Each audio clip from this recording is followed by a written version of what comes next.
I've always felt the 9 most terrifying words in the English language are, I'm from the government and I'm here to help.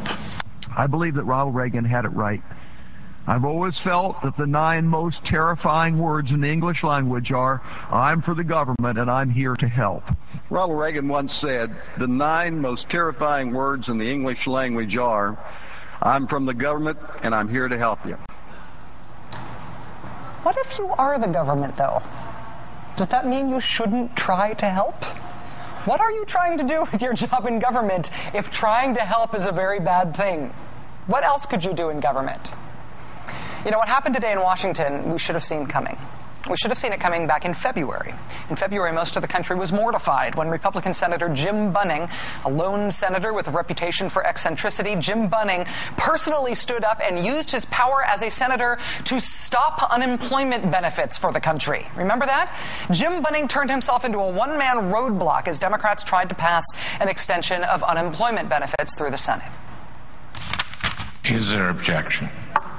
Senator from Kentucky objects. I'll be here as long as you're here and as long as all those other senators are here. And I'm going to object every time. And object he did over and over again and over and over and over and over again. Senate rules allow that.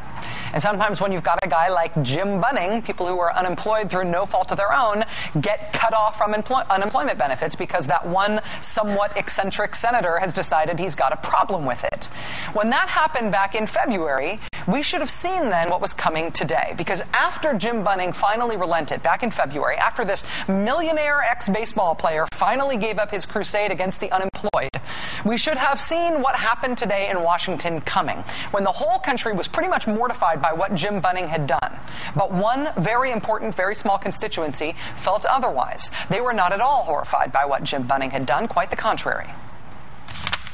I admire the courage of the junior senator from Kentucky, Senator Bunning. Somebody has to stand up, finally, and say, enough is enough. He stood like a solid rock, and he didn't give in.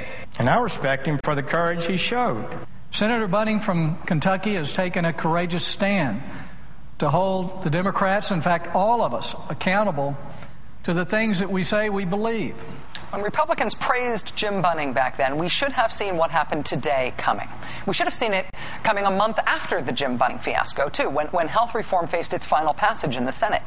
Health reform had already passed the House at this point. It had already passed the Senate once before. The Senate was just taking up some final fixes to the bill. Health reform was going to pass. But Republicans, do you remember this? Republicans decided their strategy against it at that point, what they wanted their big showboat of resistance to be at the end, would be keeping the Senate in session until 3 in the morning. Remember this? Well, they voted on amendments that were essentially laugh lines. One of the Republican amendments wants a public referendum in the District of Columbia on gay marriage.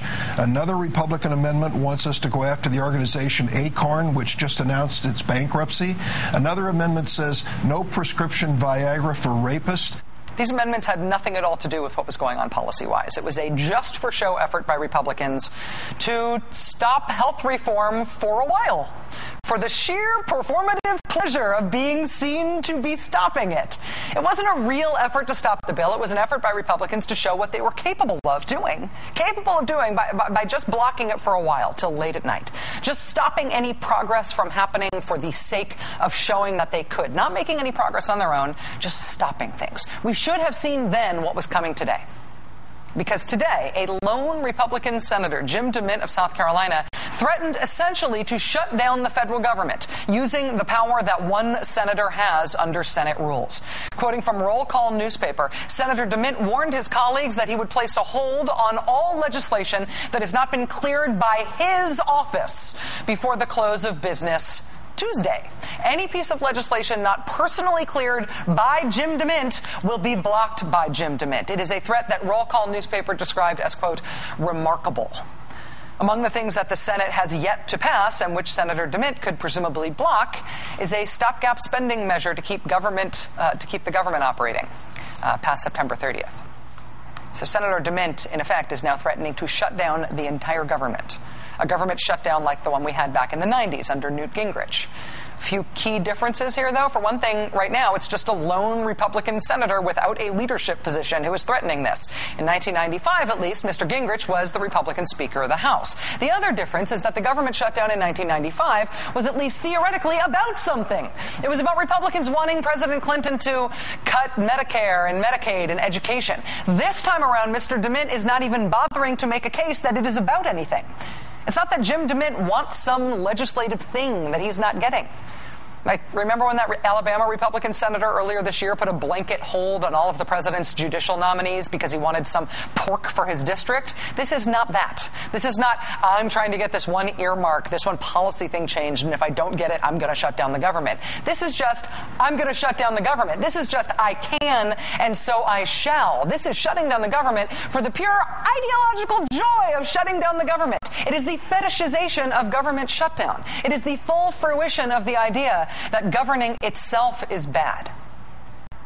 If you campaign for generations on the idea that government itself is bad, that governing is bad, that policy is bad, that having a legislature that legislates is bad, that the 9 scariest words in the English language are I'm from the government and I'm here to help, because government can never help, it only hurts, and government must be stopped.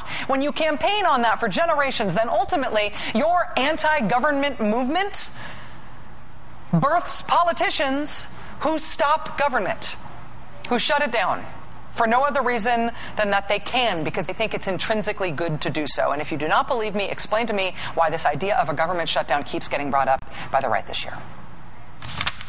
If the government shuts down, we want you with us. We want you with us. So a shutdown is possible. If the president wants to push it, it is. There's going to be a government shutdown, just like in 95 and 96. But we're going to win it this time. Government shutdown, woo! Understand that these arguments are not about shutting down the government for any reason, for any one unbearable thing. It's not a last resort way for Republicans to try to get this one thing that's very important to them that they can't get any other way. It's not that. They just want to shut down the government. Any policy excuse to do that is as good as any other. And Jim Demint has now just decided that the whole policy hook, that's beside the point. Shutdown itself is good because governing itself is bad. Governing itself must be stopped. Legislating itself is evil and must be stopped, which is a relatively cogent sentiment coming from someone with a black bandana over their face running with a smash the state banner outside a WTO summit in the 90s or something. But coming from a member of the United States Senate? Mr. Demint, when you spoke to your guidance counselor in high school, did that person really suggest governing as a good career path for you? Because the country does need running. It does need governing. And if you are against that on principle, then government service maybe shouldn't be the right fit for you. The government shutdown back in 1995, the Gingrich shutdown, cost American taxpayers about $800 million. These things are not free. Mr. Demint today threatened to do it again just for the sake of doing it again. Jim Demint wanting to do this is not that surprising, given how radical his own politics are. So far, the supposed Republican leader in the Senate, Mitch McConnell, has had no comment on Mr. Demint's threat to shut down the government. Watch to see how other Republicans and conservatives respond, though, to what Jim Demint is doing. In policy terms, it is a little spooky about the Senate that one senator can shut down the entire government if he decides to. In policy terms, it's a little spooky.